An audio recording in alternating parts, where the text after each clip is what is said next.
Oh shit, we saw it. Oh, it's fun. Thank you. Welcome in, everybody. How are you doing? Woo! You've made it to day one. Can we get a whoop whoop for yourselves?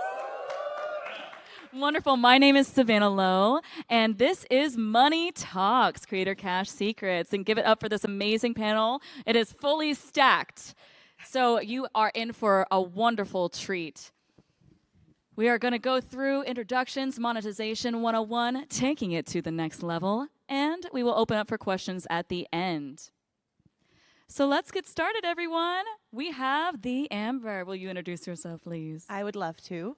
Hello, everybody. I'm the Amber, but you can also say Amber. I'm a part-time creator.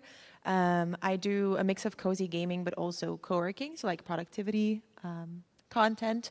And we all put a motto on the screen, so I guess I'll read mine out.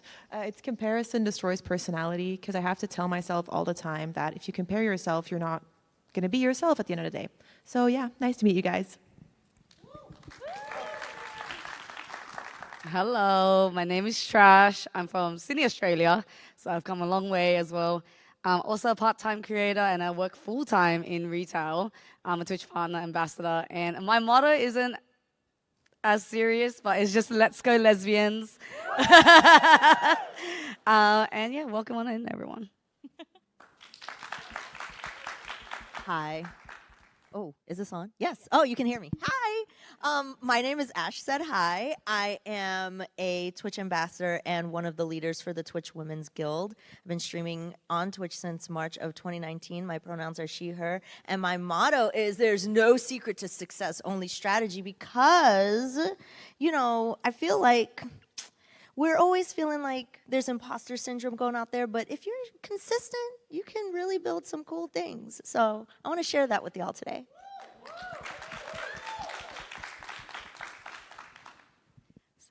Check, is it on? Oh my God, it's on. So hi everyone, my name is Balint. I'm the lesser half of Science Streams, you can see in the picture. The other half is my wife, Lita. We have our PhDs in molecular biology, and we're full-time scientists and also full-time content creators and Twitch ambassadors. Been streaming since 2022. And our motto is be curious, not judgmental. Be curious about the world, learn as much as you can, and just ask questions.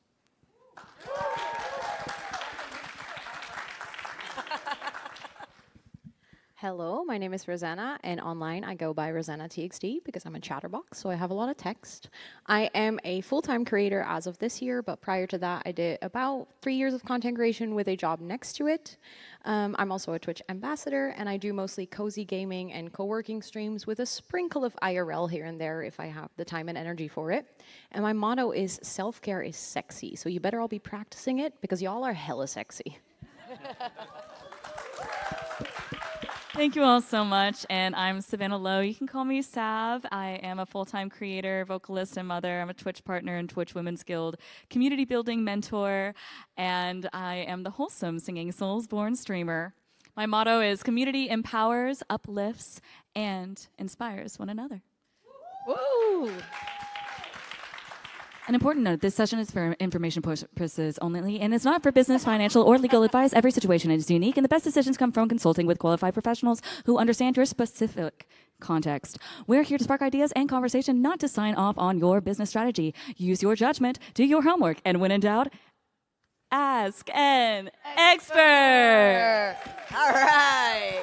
Let's jump right into monetization 101. what are some ways to make money? Trash, can you take this up with what are some Twitch tools that we can use to make the moolah? Oh, well, I'll say Savannah has done her research and have found many gifts of me and my friend Tita and Nat via like bit gifts or like sub alerts and stuff like that. That is one of the most ways that I make on Twitch.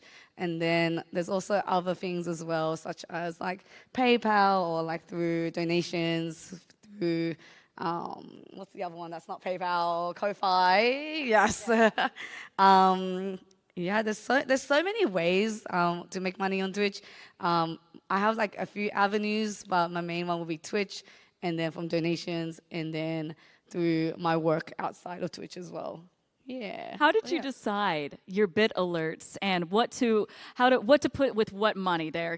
A lot of people have that problem. You look and you said, okay, well, I have an idea for an alert, but how did you decide what you're going to put on there and what monetary value that you assigned? I always put the most embarrassing gifts of me for an alert. So there's me in a Lord Farquaad outfit in my heels, doing a drop squat, or the more embarrassing, the more higher value, I would say, when it comes to that. But yeah, I mean, does anyone else here have any other funny gift alerts that they do or anything?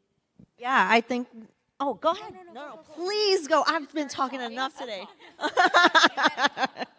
I mean, I think, like, even for me, I think the most important thing is what resonates with my community, especially when it comes to bit alerts. Like, we'll have inside jokes. Like, I have an alert that gets spammed quite often because I'm a big Star Trek fan. So everybody likes this, like, data laugh that I have. So while I'm playing those games, they'll, like, spam it. And those things are cool because it's a way that I connect with my community and, like, things that we talk about all the time. So that's what's key for me, is picking things that I can, you know, send back to my community because they're spending money, so I'm giving them something back. Aside from sound alerts, bit alerts, Rosanna, are there any other Twitch tools that you use to help people spend their money?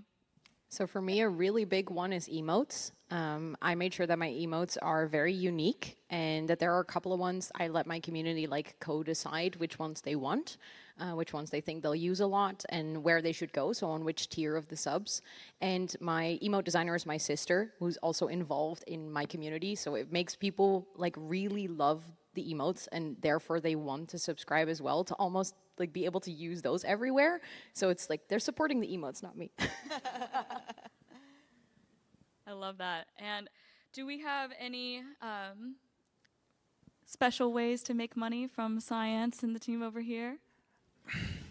I think for us, we agree on the emote side of things. It's we make them live on the stream, and it's a mix of either inside jokes or science content, right? So we've got a planarian, which is a flatworm that you can chop into two and it regenerates, and there's an emote of it. So it's a great way to teach people, like, hey, based on the emote, this is what happens. But then we have one of our friends who sings about wearing pants around his pants, and so we have a tardigrade that dances with two pairs of pants. Really has nothing to do with science, but it's like a fun community inside joke. That's lovely. And it also builds community while you're experiencing these things. What about any external tools? Anything outside of Twitch? Amber, do you want to chime in and let us know if there's anything that you use, any merch or... I do have merch, but I haven't released new merch in a while, so that may not be very relevant now, but at one point it was. Something else that I do is I play a lot of Minecraft on my YouTube channel. And then also sometimes on stream, and I made a community server, but it was subs only because, well, there's a lot of effort that goes into creating the server and to maintain it and like moderate it. But I did see a lot of people also become a YouTube member or become a subscriber for that. And then I also upload some of my creations to my Ko-fi, and some of it is free. Like, for example, a mod pack for Minecraft, that's actually free, but people can still donate whatever they want, like $1 or $5. And people do actually use that as like a form of like, thank you so much for this. And then it's not much, but you can make a little bit here and there. And if you have the content, if you've made it already, why not make a little bit of money from it on the side? What, for anybody who doesn't know what Ko-fi is, would you mind explaining that?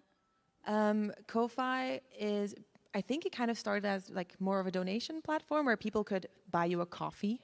But you can also set your shop up on there, so you can sell digital tools, but also can do things like I will send you a postcard, or you can host your merch on there. So basically, it's a great way to monetize everything you do. That's awesome. And Rosanna? Yeah, I did something similar where I started selling Notion templates, which was completely unrelated to anything I was doing on stream. But then I found a weird niche making Notion templates for tracking Sims legacy challenges that like it's very specific, but anyone in the Sims community was like, oh, this is actually something we would love to use. And I also have them all on my shop for free, but people do tend to donate, especially for the challenge that I've written myself, because it's just a way of them saying thank you for the work that I've done for that tracker. But it's just a great like combination between I'm not actively asking people to donate, but I'm more like, so on stream, I'm able to redirect them to a shop that has free stuff for them. And it actually helps me make a good amount of money every month. I think a quick one as well is I use crowd control. If anyone knows what crowd control is, it's pretty much chat controls your gameplay. And I think I haven't used it in a while, but I remember when I used to play Stardew Valley, chat would go crazy on the serpents. So that was like a way to also make like money from external tools. So if you're ever looking for some fun with your games with chat, definitely check out crowd control because it gets hella chaotic in there. And it's always great to make money doing something that you're already doing, and that goes for the working with a value for the money. How do you balance value for the money with your incentives, Science? That is a great question. We struggle with it on the daily. Like, what is worth the price of a sub for a month? And so for us, we've been adding alert after alert after alert. So it's not for bits, it's that one sub. You can trigger 400 different things on the show, right? So it's like for a cup of coffee, you get this much incentive to it. And so it's maybe not the best way because it's not bringing in as much, but it brings in like this idea of community and loyalty and building because it's like we're trying to make stuff for the community to use live. And then you get everything else on the science side of things. You get the images on the Discord and that's not paywall based. It's like we're trying to make the science as accessible as possible. And then you kind of delve more into a mission statement side of things, what you believe in. That's excellent. That's so much advice. We literally just got started, and we're already just hopping into so much wonderful material. Thank you so much for being here today. And we have a community-centered job. We have to work with people. We have to incentivize them to support us, and there are many ways to do that. But of course, financially is very, very important. How do you make money through a community-centered approach? So I think what is very important, or something that I personally notice, is watching out for creating sort of like monetization tiredness in your community.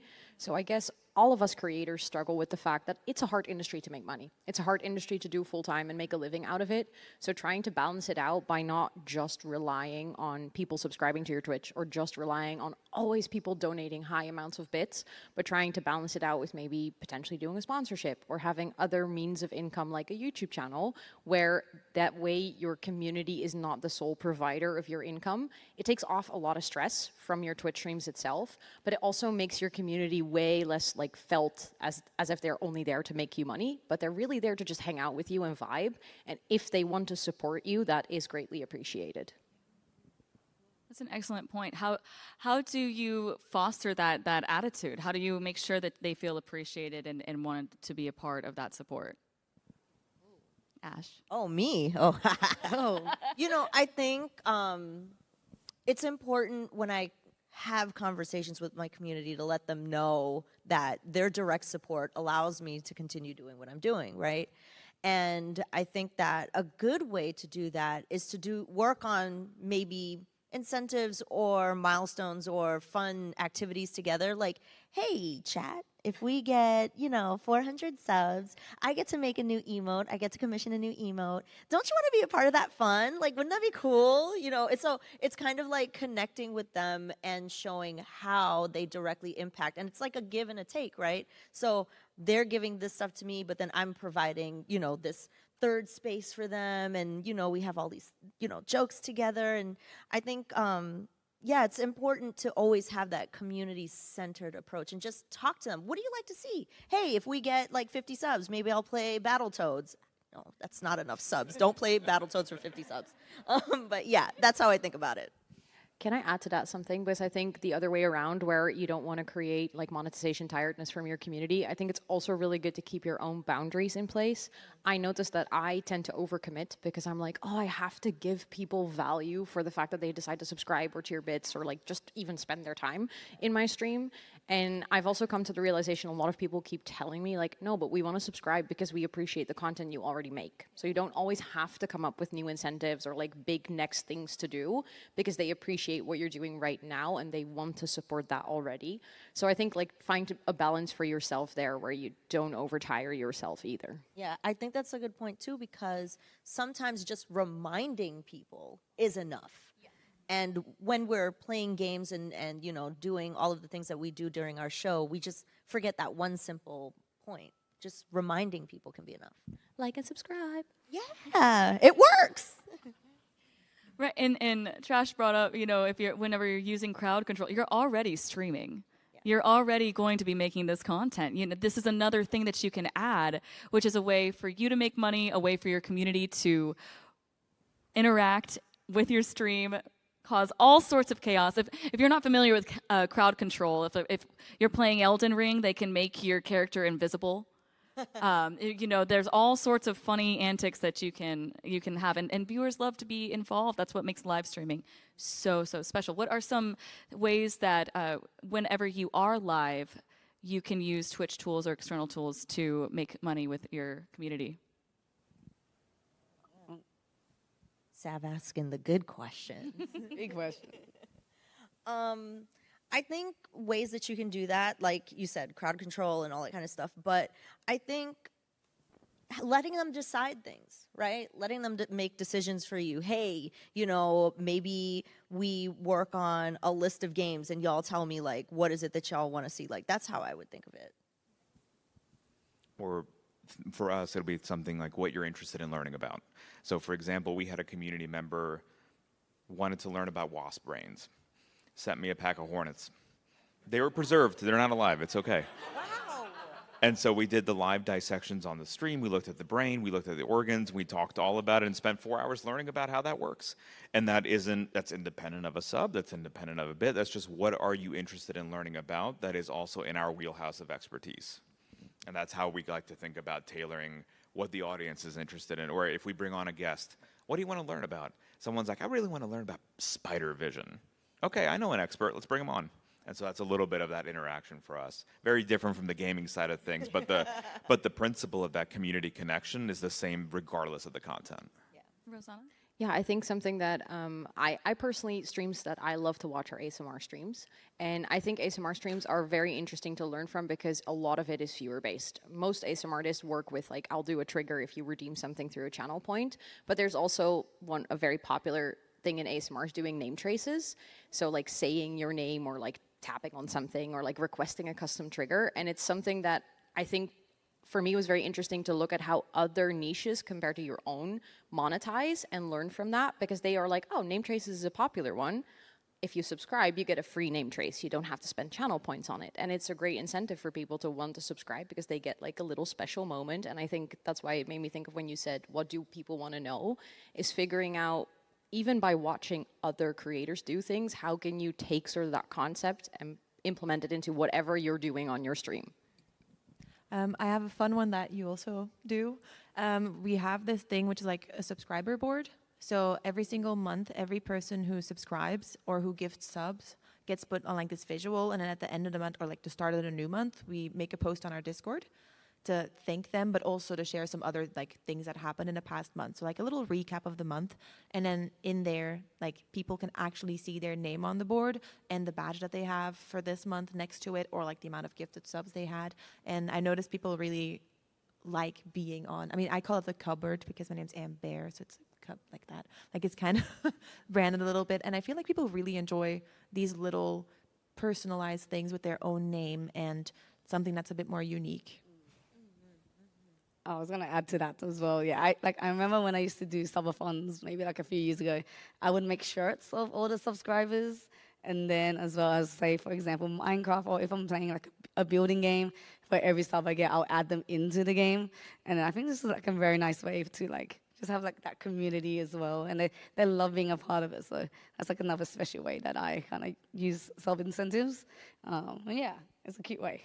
I love that you are building off of this conversation, because I was going to ask you, and you answered already. I was that's so great. You know, I was going to ask you if somebody is getting started with trying to come up with incentives for their community. There is a very wide range of content sitting here on this panel, and yet you know your community and you know what they would like. If somebody's getting started, you mentioned watching other creators, seeing what kind of resonates with you. What are some ways, some advice that you would give people on how to dissect their own community and find things that work for them? Ask them, literally. I've made many channels in Discords, not only for my own monetization, but also for charity events. Just open a little channel and be like, hi guys, what would you like? Would you like a subboard? Or I've seen this in another creator's channel. Would you enjoy that? And that already makes them feel involved. So even if you then implement it, it will make them like pre-excited. It's basically free marketing of your own subscriber incentives. And science, did you? I think one thing is to be honest. What's your goal? What are you wanting to achieve? Like upfront, like guys, I want to be full-time. I want to be part-time. I want to do this for fun. That helps set the tone for what you're going to do, and you're not going to catch anyone off guard. So we're very open and honest. We're like, hey, we wanted to be able to do this full-time. That's the goal, and here's also our mission statement. So not only are you supporting us as creators, but this is the mission that we're driving towards. And that is a tangible thing that the community is along with for the journey. And I think that's an important thing to define. Do you put your goal on your overlay, or do you use it verbally? I have a daily sub goal and bit goal, and when we reach it, I have like a little reward. So I have a spinny wheel with mini games on it. Initially, I did that like through channel points, but over time, as things grew, I made it like a part of the sub and bit goals. And then I have like a monthly goal that I just update, just kind of random, but it's on like below my stream. It's not on my visuals itself. Anybody else? We don't have to do the same thing, right? So what does everybody else do? What do you do, Amber? It's boring because it's the same. So you already heard the answer, but it's like the daily goal. But I do try to change it where if I do gaming streams, then I'll spin a wheel because like the things on the wheel take some time. So if I'm in like the co-working, you do 15 minutes of work, 10 minutes of break, it won't necessarily fit into the break. So then I do like these little cards. I have like a little card deck with like words of affirmation or like little cute things on there. So then we pull a random card and we read a card if we reach the sub goal. And then with gaming, we spin the wheel. What about you, Ash? Oh, what do I do? I mean, I have a section in my Discord where I ask people what I should play. But most of the time, it's creating anything that they want to see, like emotes or bit alerts. But yeah, crowd control is definitely one really fun way, and I love that kind of stuff. So yeah. I think that's amazing. And it also, everybody has different things that they do. So listening to one person's perspective might not be something that fit with you, and then somebody else. That's why I love the diversity here on the panel as well. And speaking of, you know, things that might work for somebody and not work for you, we were touched on boundaries earlier. What are some things to watch out for when monetizing your content? I think it can be dangerous if you have like one or two people that gift a lot to then think that that money will always be there. Like you can't rely on one person's generosity because at the end of the day, nobody owes you anything. Like they can, or something like they can suddenly not enjoy your streams anymore or not be able to spend money. So I think that's something really important to keep in mind. Like these are people donating. So don't base your entire strategy on that, but look more at things like ad revenue, like things that are usually more stable and like income from other socials or sponsorships. I think the other way around, even if someone is very generous, if that doesn't give them any entitlement in your stream. So even if they gift a lot of subs or gift a lot of bits and they are then a dick, you still get to ban them. Yeah. I think that's like the biggest one for me is the parasocial aspect of it. Because there have been people who have like, I tier 2 subbed for you, and when do we get to spend personal time together? I'm like, wait, hello? Hold on a minute. Hold on. Wait. Yeah, let's take a step back. Ban. Yeah, I've had my fair share of that as well. It did not turn out well. It's just like, you know, he donated a lot of money, and then he's like, "This is how you should do your stream now." And I was like, "Oh hell no!" Yeah. And ban. Yeah, it happens unfortunately, but always set your boundaries, and yeah. What are some things you watch out for as well? That's the same thing too, of like if someone's being very generous, that's wonderful, and you of course thank them, but you don't give them creative control of your content. Normally, if you set this tone for your stream, people won't expect that. Yeah. But when you're starting out small, it's hard, right? Because if someone comes in and donates 1,000, you kind of be like, oh, I really want to make you happy. You have to have it be your boundary. It's your show. People are there for you, not for someone else controlling the show. Yeah. I would also monitor big like donations or subscriptions because of chargebacks and things like that. So just be aware of that. Just monitor it. That has happened, I think, to everyone, where if somebody would come in and drop like 50 subs or drop a $100 donation, and then the next day you wake up and it's not there, and then you have to pay it back. It's happened before. Just being very conscientious of the fact that your income from streaming shouldn't rely on one person, two person. It shouldn't rely on that. Don't quit your job tomorrow if you have somebody coming in and donating to you, because it's about sustainability. It's about keeping it up. And there are several avenues that you can go down. It doesn't matter the size of your stream either. You can be I don't like the term small streamer, but you can, I believe everybody is big, right? But you can be a smaller streamer and make a living off of Twitch. So how do we adjust that? How do we adjust that based on a stream size, category, energy levels? So for me personally, the biggest thing was not making Twitch my sole income, because I have had great months on Twitch and I've had months that were not as great. And that's also fine. But the fact that I knew that there was other revenues like a web shop or sponsorships or YouTube or collaborations or stuff like that coming in really helped me not stress about it too much. Especially touching on the boundary part. I feel like we've talked about like monetary boundaries and stuff, but I also have a very hard boundary. I don't do subathons. I did it once and it stresses me out so much. I see the timer and then I'm like, what if it doesn't go up? And then I get physically sick from the stress. So I'm like, this is not for me. I just don't do them. And that is also fine. Like, that doesn't have to be the only strategy to make a lot of money. So I'll still do incentives and stuff to, obviously see if I can make money, because it does help. Twitch is part of my income, but not relying on that solely and knowing how I prefer to make money in a way that makes me comfortable helped me a lot. And what is a subathon for anybody who doesn't know? Oh, it's basically you have a timer that starts with a set amount, can be a couple of hours or 0, and everyone who donates or subscribes or cheers bits will get that timer going up. Some people do uncapped ones where they basically just go forever. Some people say I cap it at 24 hours and then you end whenever that cap is hit. Thank you. And Ash, did you want to add to that? I think good ways to think about adjusting your strategy based on your, viewership size or, your community size. Something to think about is like not burning them out, with your asks. Like, hey, if we do like 3 subs a day, that adds up at the end of the month. You figure out what's a good, not limit, but what you could actually achieve with your Attainable asks. goals. Yeah. So I think just seeing like taking a look at your analytics, figuring out like your chat activity, and then going based on that. Like, based on this stream, I have a certain amount of chat messages. I could probably get away with asking for like 5 subs or like, this amount of bits or whatever. So that's how I would think about it. What about you, Trash?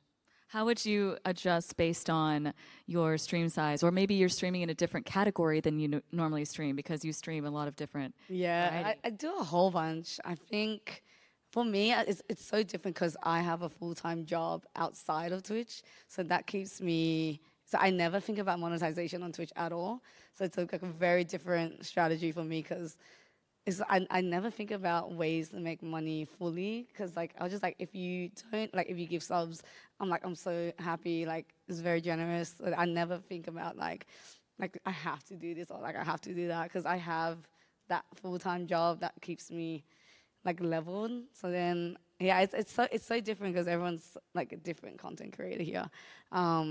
But yeah, it's just like I never think about monetization in that sense. Yeah. You don't have to adjust it. Yeah. But also saying, going back to what Rose said was you shouldn't just have to think about, oh, I need to make this many bits, I need to make this many subs, because that does take away from not only your community's experience, but your own. Yeah. Right. And so talking about having a full-time job, it's not that different from what Ro was saying about, diversifying those streams so that you're able to just enjoy yourself on stream and having those incentives be for enjoyment. Yeah. And to really bolster that. I like Rosanna, as in, I don't do subathons anymore. I've done it like once or twice. I'm like, never again, because I never want to stress. I've never done a subathon. Really? Yeah, and I'm with you. I would never do one. I just feel like it's a great idea on paper, and people are good at doing them. And there have been some really awesome ones, right? Like we just saw Kai Cenat make 1 million subs, right? But I think, if we're talking about energy level and stream size and stuff, it's not the right strategy for everyone. Yeah, but for some people, it could be like, all right, we're gonna do this, and like the inverted one, you get the timer to go down as fast as possible. Like those could be cool, but it depends. It depends on what the vibes of your community are. And I have a question for Science as well. For speaking of vibes of your community, you're a family man. You have a lot of obligations. You don't always have the same energy, just like everybody else, whenever you come to stream. Is there anything that you do to adjust or tailor your strategy for that? You have to be on full blast every day. There is no adjustment. We're screaming all the way, otherwise it's not worth it, and the community notices, right? And it's like, Blunt, you worked the 9 to 5 today, and the 2 kids were crying all day. You look a little tired. Can't be doing it, right? So when you're there for the community. And if you are not feeling 100%, I'm like, guys, I'm so sorry. This is the one night of the week I got to take off, right? That's also why we don't do subathons. Like for us, and it's not, again, it's a great idea for some folks. We stream every day of the week, right? What benefit can I give you if I keep going another 24 hours? Like there's no incentive for you. You're going to come right back the next day, and it's just not unique. But if you're streaming 3 days a week, then you'd be like, oh, you know what? I'll do 72 hour. And it's like, yeah, then, tailoring to your strategies. And for us, like with the sub goal, I have it at the bottom. This is what we need to make every week if we can make this full time where the numbers work out. And it's never mentioned. It's just there. Y'all know what it stands for. If we make it, we make it. If we don't, we don't. We'll eventually get there.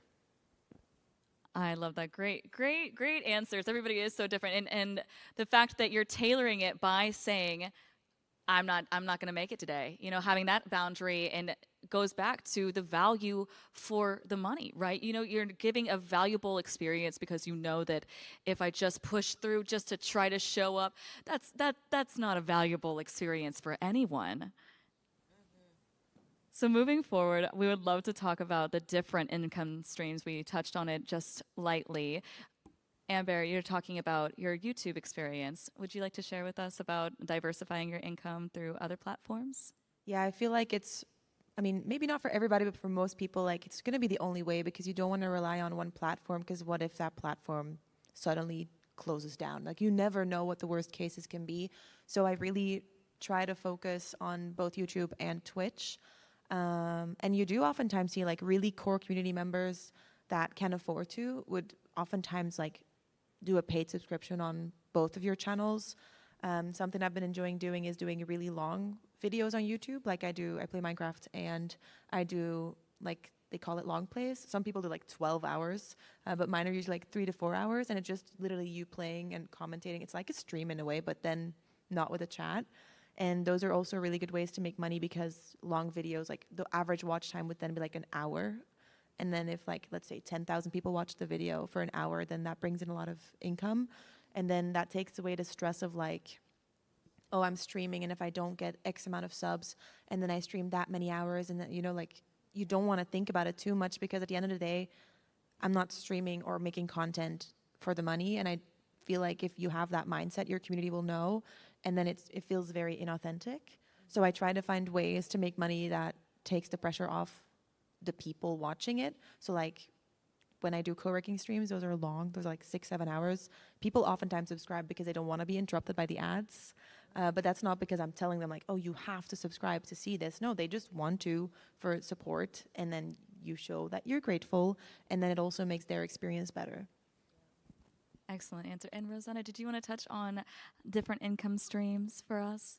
So when I look at my income streams, I am also generally very open when I talk about my money. Every year I make a video on my YouTube channel breaking down how much I've made and where that came from. And every single year, sponsorships in my web shop are number 1 and 2. Sometimes YouTube and Twitch like kind of vary between spot 3 and 4, but I feel like for me it is sponsorships are a really big one because I also get to pick who I want to work with and like who I even want to be sponsored by. So it's not like I take them for the money, but it helps sort of being able to take that pressure off of having to stream or having to make YouTube videos, but being able to work with brands that I already really love and I already like endorse for free. So then it's like, they might as well pay me. Yeah, it is the case. And I think for me, the web shop is just something that turned out to be, like, I didn't expect it, but it turned out to be a really great passive income stream. I think YouTube is quite time intensive, but over time, you do build up passive income. I always find it hard to call YouTube purely passive income because it's not passive at all. You have to work to make those videos. But once they're there, they'll continuously generate income. And I've been doing it for 4 years now. So I have like more than 500 videos that still generate views over time, which in the end will just make me money that I don't have to do work for now. So even if I fall ill or if I take a break, I don't immediately lose all my income because it's tied to my Twitch streams. That's wonderful. And Ash, how do you diversify your income through your other platforms or going beyond your Twitch streams? Yeah, I love doing things in person. Like, I actually do a lot of work at conventions and shows because of, like, you know, I've done hosting for panels and all of that kind of stuff, and I've like cut up all my videos and, you know, create media kits and pitch decks and stuff. So that work has actually led me to do work in like all over the country. So that's a really great way that I utilize my streaming skills to you know, supplement what I'm doing live. So it's a mix of that and building my media kit, building my website has allowed me to pitch myself to brands. And that has also been a way, like you talking about sponsorships, Ro, about before. And I have had some really fun, awesome sponsorships this year too. So yeah, media kit, website, pitching, emailing people and not being afraid of no, you know, and being, you know, like if somebody says no, being respectful, but, you know, trying again when the time is right. Like that's, the consistency is important. Can I add something to that? I think a lot of people, when they hear sponsorships, immediately go, nah, I'm not big enough for that yet. I still have, like, no. Literally, there are so many brands who want to work with streamers of different sizes because different sizes of communities bring different values to brands. Smaller, again, I also hate saying that, but smaller communities usually are way more connected to their streamers. So the conversion rate for a sponsorship could be way higher than them working with a huge streamer. Yeah. So don't undersell yourself in that sense. You know, it's so true. I have a degree in advertising and graphic design. And when we did like, you know, advertising strategy and like history of advertising, they taught us about like the click-through rates of like banner ads and stuff. It's like 0.00001%, right? So as a broadcaster who has a direct relationship with their viewership, even 10 clicks is like massive, right? And if you're collecting that data through maybe creating bit.ly links and, you know, compiling that and sharing that, like that's worth something. So don't count yourself out. And also, don't forget about the intersections between interests and the streamers. I mean, science, if you did a sponsorship with a science-based company, they have a direct funnel to their custom curated audience, which people really love that. It's a great way to pitch yourself and your expertise too. So if you have a background in like advertising, right, and then you're pitching yourself to an advertising company and you have that expertise to it, they're going to take you more seriously. So for us, we had someone come into the stream once and they're like, we would love to have you consult for us. And we had a mod delete the comment right away because it sounded really sus. But it turned out it was a science toy company. that made STEM toys. And we consulted and wrote all the scientific facts that went on the toy for kids, and they only found us because of our expertise and on Twitch. Right, so you can market yourself and you can wait for the right thing. You don't have to take the HelloFresh deal if you don't like HelloFresh, right? Like, go for what makes you. I've done that one. Sorry. That was funny. No, I absolutely love that because it does show so many of us, we forget how transferable our skills are as well. If as a streamer, is the only thing that you do turn on the camera and go live? No. So I wish. those skills transfer over into these other opportunities, into these different income streams as well. So remember that everything that you're learning on the fly, on the job, in person, online, are skills that you can use to diversify your income through other platforms, through other means, in person, whatever it might be. You have job experience. You have a resume building qualities and expertise right at your fingertips. Speaking of job experience and resumes, side hustle versus full time. What are the pros and cons of either situation? When is it your time to switch? It is such a good question. Go ahead. Go Yeah? ahead. Yeah, Okay. go ahead. So for me, I recently went full time earlier this year. And something that I've noticed, which is both a pro and a con, is the fact that I get to do what I love every single day, which is absolutely amazing. It's a dream come true. But at the same time, my livelihood depends on what I love. And some days, I just don't want to. Like, just with like any hobby or anything you enjoy, doing it every single day for almost every waking minute, you start to think about your work. It becomes your whole being, and that has been something that I've really struggled with in the past year of like, how do I keep my private life, not monetizing every single hobby that I do, trying to balance that out. So it's like, it's a really good thing, but also it's a challenge that for me was at least somewhat unexpected. I didn't realize that it would, in a way, not take away joy, but it changed the joy that I had for my work. It's a different pressure. They say, do what you love and you'll never work a day in your life. I don't believe that at all, because now what you love is also what you're depending on. What about you, Trash? Oh, yeah, again, as I said, like I work full time. So streaming for me is more like, I guess, a side hustle, but also a job in a way.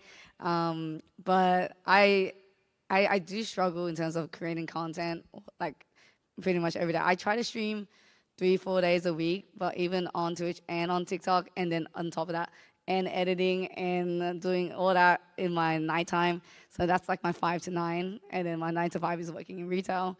So it's just like there is pros and cons where it's like I have that consistency of income that keeps me afloat, and then but also it's like my energy levels is where it comes in, because I'm like, by the time I get home from work, I'm so tired. I don't want to stream, and I feel like I have to stream. And if I don't stream, I'm missing out, and I'm letting the community down. I'm like struggling everywhere. So I guess like that's the pros and cons from my personal experience. But at the same time, it's like also I get to come here, I get to travel the world, I get to create content, and then connect with my community. When I do have the energy, but then also like my community understands how much I do outside of Twitch. So it makes me more relieved, where it's like, oh, they understand and they prioritize my health. And they're like, if you don't need to stream, like don't stream, and that's okay. And then I'm like, but then at the back of my mind, I'm like, oh, I feel like I need to stream still. But yeah, I mean, that's just me. I have like big pros and cons, I guess, when Twitch is my kind of side hustle. Yeah. I feel like one of the big cons for me, because I don't do streaming full-time or content full-time, is I struggle with like schedule and motivation because I have ADHD, and then having to switch between like, okay, now I'm corporate and now I'm playing Minecraft or whatever. Like that switch is really hard. Like sometimes I wish I could just focus on content, and because when you're a content creator, you kind of think about it 24/7 in a way. So it's hard to then be like, no, but I cannot do that now. I need to be locked in at my other job. But then on the other hand, the pro would be like, if suddenly income goes down, I still have something else to rely on. So I feel like it's always kind of double with, you don't want to turn your hobby into something that like become stressful, but also it'd be really cool if I could turn my hobby into the only like thing I have to do work-wise. So I feel like it both, like, it will never be 100% perfect. There will always be downsides to either or, so. Science, would you like to add?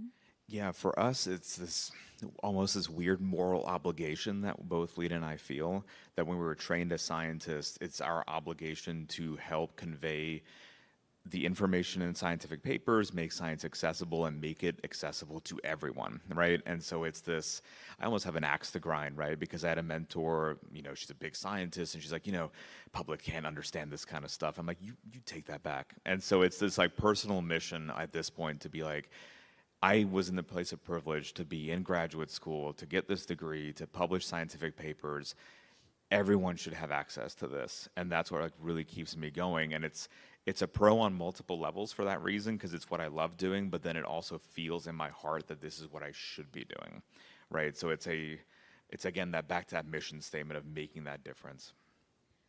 Exactly, in the content being a 24/7 kind of job. It's like you do I traded my 9 to 5 to a 24/7, you know, and it is a constant stream of thoughts, stream of energy, stream of whatever time that you can give to it. And it's been so amazing hearing everybody's different takes on how they establish your income, your different streams, your boundaries. And we heard from the pros and cons of being full-time. If you do go full-time, how do you know that you're ready to go full-time? I'm a very risk avoidant person, so I think people around me kept telling me, "I think you're ready," and I'm like, "No, it's not the time yet." For me, it was a lot of calculation, but also getting help from other people who actually know what they're talking about. So I got a bookkeeper to just sit on a call with me, and we talked it through. I was like, "Hey, if I would make this amount of money, and you know all how the tax stuff works, tell me." Walk me through it so that I can calculate based on how much money comes in, whether that is something I can live off or not. So in a way, I think it takes quite a lot of financial maturity to know whether you're ready to go full time. Obviously, that's very much the money side. An important thing is also, do you want to? Would you enjoy it? But considering we're talking about money, that's the part I focused on. What about you, Ash? What would you say would be your indicator that somebody is ready to go full-time? I think you have to have the self-discipline to understand that you become an entrepreneur. Yeah. And I think, like Rose said, you know, being responsible, like not being like, oh my God, I got this big check. It's going to be like this all the time, you know, and you have to be a planner. Like, you absolutely have to plan, because 1 month, like you said, could be really great, and then the next month it could be not. Or like, I got 10 sponsorships this month, but then like 3 months down the line, you're like, I have nothing because it's the middle of January and no advertisers have money to spend. So understanding that cadence as well. And I think one thing that, you know, a lot of people misinterpret is like, oh, if I go from affiliate to partner, that means that I'm going to be making exponentially more money, and from partner to ambassador, oh, we're getting paid to be ambassadors. I wish. I'm telling you, I've heard people say that, and I'm like, please show me where that check went, because I ain't get it yet. You know? But I think, and the reason why that's important is not to say do not strive for those things. You should and always strive for those things if that's what you want. But it's all about what you do with it. Right? So I am constantly looking for opportunities. I'm constantly emailing people. I'm constantly like, if someone gives me a job, yes, I'll take that job. And by the way, here's 3 extra things that you didn't expect with it. But knowing that I have to plan and be like, you know, always going for something more, that's when I know, okay, I'm ready for this, because I'm going to take it upon myself to try and do more all the time. Because it is a business. It is a business, and yes. you are an entrepreneur. You are the associate producer, you are the lighting person, you are the sound guy, you are the on-screen talent, you are the script writer. You have an entire list of things, hats that you have to wear in real time, and you have to manage your own money. Yeah, and I think once I learned, like, oh, I've done my taxes 5 times like this, now I know most of the things. That means I must be ready to do this because I've done it enough. So what is your advice about the biggest thing, like on how to manage your money as a creator or business? Write everything down. Get an Excel sheet, get like whatever, QuickBooks, whatever. Just write it all down. And if you are not the expert, find someone that can help you, like you said. Right? Ask an expert. Hey, we covered that. What about you, Trash? How do you manage your money as a creator? Oh, for me, I use a spreadsheet. Like I love my spreadsheets. I try to just break down all the avenues that I have. So I have a sponsorships, Twitch, TikTok, crowd control, and then like other third-party stuff. And then I have like a little wheel of like how much it all makes. And then I think keep an eye on that I try to look at it every week, just to kind of see where I'm at. And then at the end of the month, I go through it again as a monthly thing, just to kind of manage for the next month, see how much I made, see where we can go. And also, I think my spreadsheets, without it, I will be very, very lost. Because, otherwise I'm like, my brain's going a mile a minute. Yeah. What about you, Rosanna? Save when you can.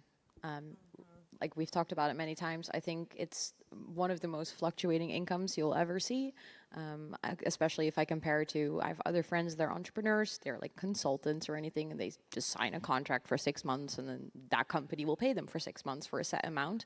Whereas for me, every month's gonna be a surprise, whether it will be a high or a low or a medium month. So whenever I have any additional income, I just make sure to set it aside on a savings account. I make sure that I first save up for my taxes and then I start saving extra.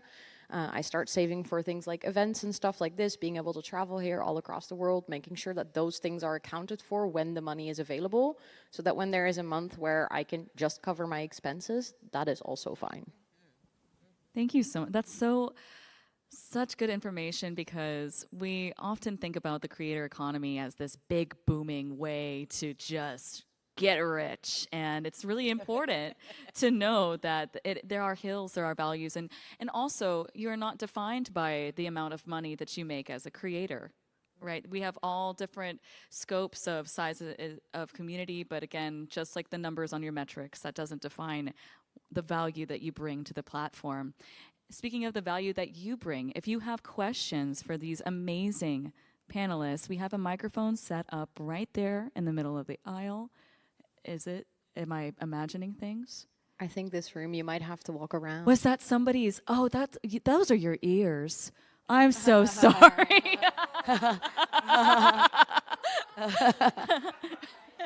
I'm going to walk around with the microphone.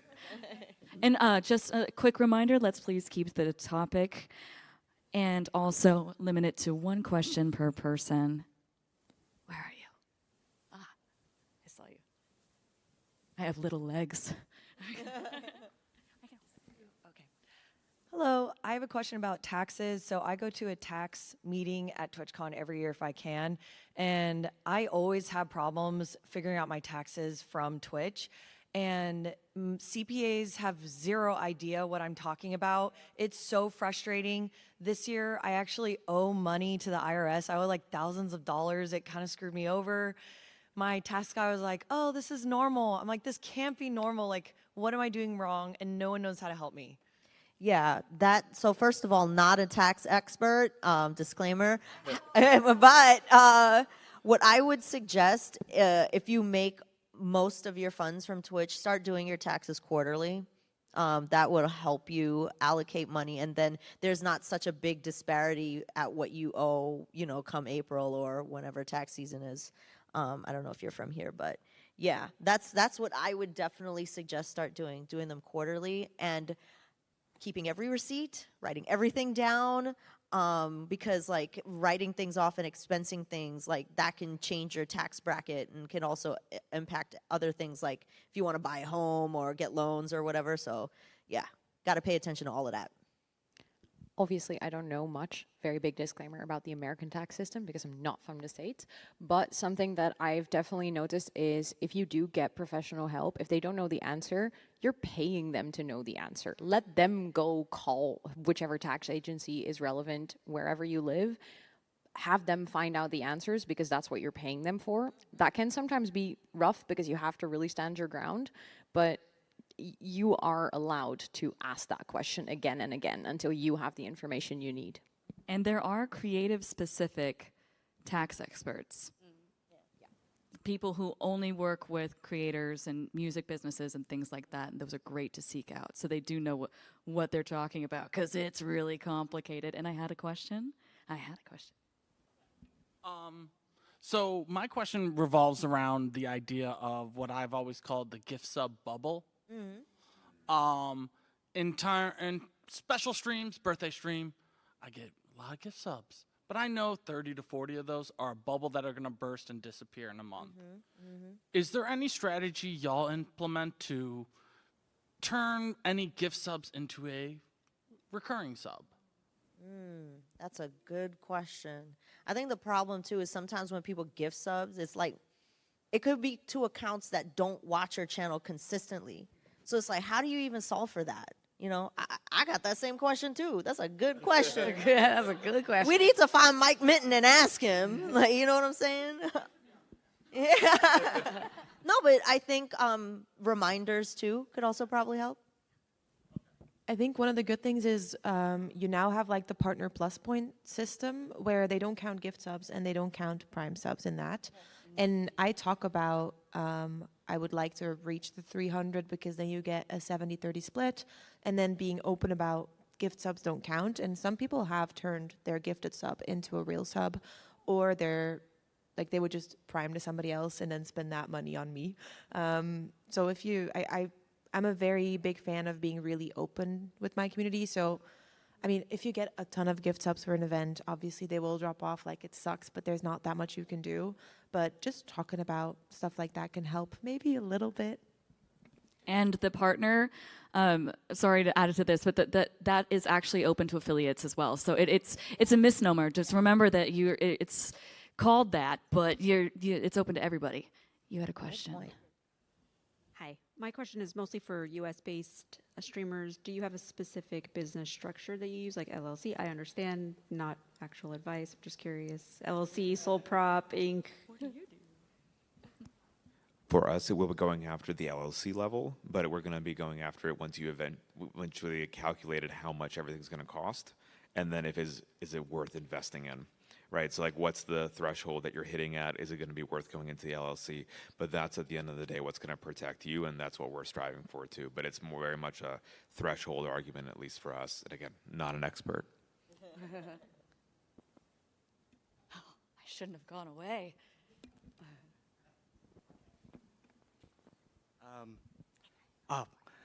So if you could go back to your first time making money, like serious money, like relatively speaking, as a streamer, what is one lesson you'd like to tell your younger self? Oh, I like that question. What would you tell your younger self if you could go back to like when you made your first big amount of money? Yeah, like any kind of lessons you might have learned. Oh, maybe the thing, it was mentioned earlier, but like people gifting doesn't mean they owe, like that you owe them like anything. I mean, obviously be grateful, be thankful. People are spending money on you that they really, like they don't have to do that either. But just to set boundaries really early, and that doesn't even go just for money, but for anything in the streaming world, like it's your stream, it's what you're doing. You cannot let other people dictate that, no matter how much money they're spending to be there. But we've said that before, so maybe somebody else has anything else to say. It's good point. That was good. I think something that I've done over the years is every single time I've made money, I try to invest it back into my stream. That was possible because I did have a job on the side, but I would probably tell my younger self that that was the right strategy to go because it elevated the quality of my stream and allowed to continuously grow and, you know, do new things, which then led to more people finding the stream and being able to enjoy the stream in a better quality or just doing different types of games and stuff like that. And that, I guess, led me to where I am now. That's a great answer. Presumably you started differently too, like it was for fun first, right? Not like kicking off right as a business right away, so you can keep reinvesting back into stream, making it better, and then when you're ready to make that jump, you've built up like a little media empire for yourself, right? And people donating for a new camera is also helping their experience as well. So when you have that community goal for something that improves the stream, it works out for everyone. This is going to be our last question. The gold one, yes. Okay, a little for last. Yeah, I was just wondering, you guys talked a lot about sponsorships. I was wondering, how do you guys seek those out? Do you create like an EPK like little kit being like, here are my metrics, here's my whatever, like I've sent out a lot of cold emails a lot of times, you get nothing back, it's just garbage. But I'm just wondering what your strats are on like trying to get someone on the other end to actually talk to you. At TwitchCon, a lot of like there's partnership managers at a lot of booths, so I would say that could be a nice way to get your name and face out there. Because indeed, with an email is easy to ignore, but if you present yourself, like introduce yourself in real life, I feel like that has had some success, and I've seen my friends benefit from that too.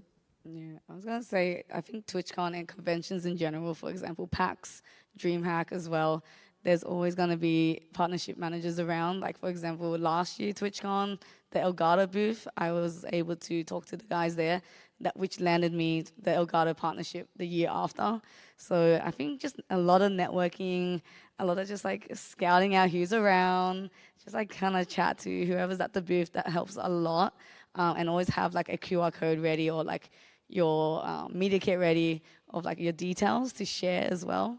That really helped me a lot in the past couple of years. I will also say, tell them what their return on investment in you is going to give them. So when you send them a message, be like, all right, for this amount of money, I'll do this Instagram post, send you the metrics, or this TikTok or whatever for, whatever amount of time. Send them a structure. So that way it's not just, hi, my name is this, I like your product, I want to work with you. It's, here's what you will get. That's actionable. That's excellent advice. The more you structure it for them and say, I have a deal for you. I am Queen Bobsled, and I love bobsledding. All my community is all about bobsleds. If you send me a bobsled, I will show you. You have to say, for 1 hour, I will promote your product, and it's for this rate. The more you package it for the company, you're taking that work off of their plate. If you just come up to say, hi, I'd like to work with you. And there are a lot of programs this weekend on sponsorships as well. Yep. So I would say search that in the bar on your TwitchCon app. And that brings us to the end of our session. I appreciate you all so much. Can we get a round of applause for our amazing panelists? Savannah, you're like the coolest host. You did such a great job. You are. That was really, really, really fun. Thank you for letting me participate. If we could go real fast and introduce yourself one last time before we say goodbye, and we will see you all tomorrow. Yeah. I'm the Amber. Hello and goodbye. I'm Rosannatxt, and I'll see you guys tomorrow. Yeah. My name is Ash Said Hi. I will also see you tomorrow. My name is Trash, and I will see you tomorrow as well. My name is Science Streams, and I'll double see y'all tomorrow. Some DNA extraction tomorrow. Have a great one. Stay safe. The best Twitch ambassador. Right there. She's right there. Right there.